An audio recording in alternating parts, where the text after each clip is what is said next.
سلام خدمت دوستان عزیز و همراهان. امروز خوش اومدید به اولین جلسه آموزش فریمورک جنگو در سال 2025. خوش آمد میگم. خب عزیزان، امروز اومدم بهتون یک نکاتی اولیه‌ای که نسبت به شروع فریمورک جنگو است رو بیان کنم و بعضا بریم برای شروع کردن این فریمورک جذاب. خب بچه ها، اصلا میخوام اولین کاری که کنم آشنا شیم اصلا این فریمورک جنگو چی هستش. خب بچه ها، فریمورک جنگو همه دیگه فکر کنم خیلی میدونن. در همون بعضی از نکاتش در زبان پایتون هستش، یعنی بعضیاش اصلا کلا پایتون. خب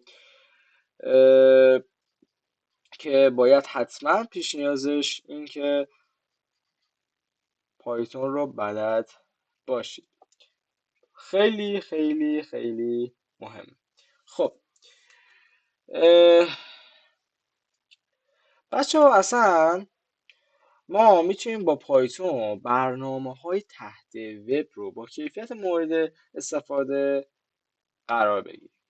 یعنی کتابخانه جنگو از طریق حذف و وظایف تکراری برآیند توسعه برنامه‌های کاربردی تحت وب رو و ساده را برای ما در نظر میگیره و ما میتونیم از این استفاده کنیم.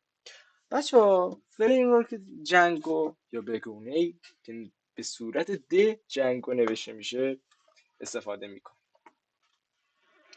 جنگو برای بک‌اند وب استفاده میشه که خیلی ها این رو برای بک‌اند استفاده میکنن. جنگو. بچه ها، ما فریمورک دیگه پایتونی هم داریم به نام فلاسک. خب شاید خیلی ها شنیده باشید. خب فلاسک چی هست؟ خب بچه ها، فلاسک هم خب یک فریمورک پایتونیه، یک کتابخونه پایتونی هم هستش که کاربردهای بسیار فراوانی داره، ولی خیلی از جنگو استفاده میکنن و کاربردهای جنگو به نظر من بهتر است فلاسک. که حالا خیلیاتون نهید از اینا کنید، ولی از اینا کنید از ارتباطی کنیم و این حرفا استفاده کنیم. پس ما اومدیم در قسمت اول جنگو رو بهتون بگیم. ببینید بچه ها، جنگو پیش نیازش اولین چیزی هستش نیاز هستش که بلد باشید پایتونه. پایتون شما باید به صورت کامل بلد بشید. حالا بچه ما آموزش پایتون رو بعضا براتون قرار میدیم در یوتیوب، ولی اول ضبط شده خب یه ویرایشایی بشه، چون زودتر این جنگو ویرایش شد و ارتباطش برقرار شد با ما، سریعتر انجام شد، ما تونستیم این ویدیو رو برای شما ضبط کنیم و در خدمت شما قرار بدیم. پس بعد از این پایتون شما باید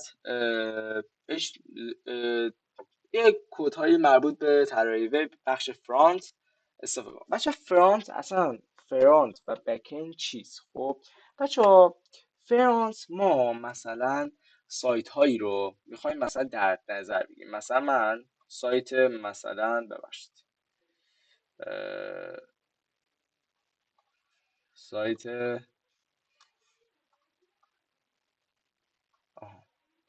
خب ضبط شده، من یه چک کنم. بله خب بچه ها، من میخوام مثلا سایت جی کالا رو بیارم. سایت جی کالا رو خیلی هاتون میشناسید، بهترین مرجع فروش هر لوازم دیجیتالی، لوازم خانگی، مثلا گوشی، موبایل، لپتاپ، لوازم آرایشی و احتیاجی کتاب و غیره. خیلی ها میشناسن دیجی، اصلا میشناسن. ببینید بچه ها، فرانت به این میگن. نگاه مثلا این چیزی که ما الان داریم میبینیم، مثلا این رو میبینیم فرانته، ولی آن چیزی که پشت اینه، پشت این باعث شده تا این آپلود بشه در صفحه وب رو میگن بک‌اند. یعنی آن چیزی که ما در صفحه وب یا فرانت نمیبینیم بک‌اند حساب میشه.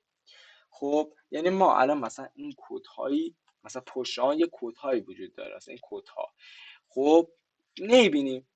خب آن چیزی که پشت سایت رو نمیبینیم رو میگم بک.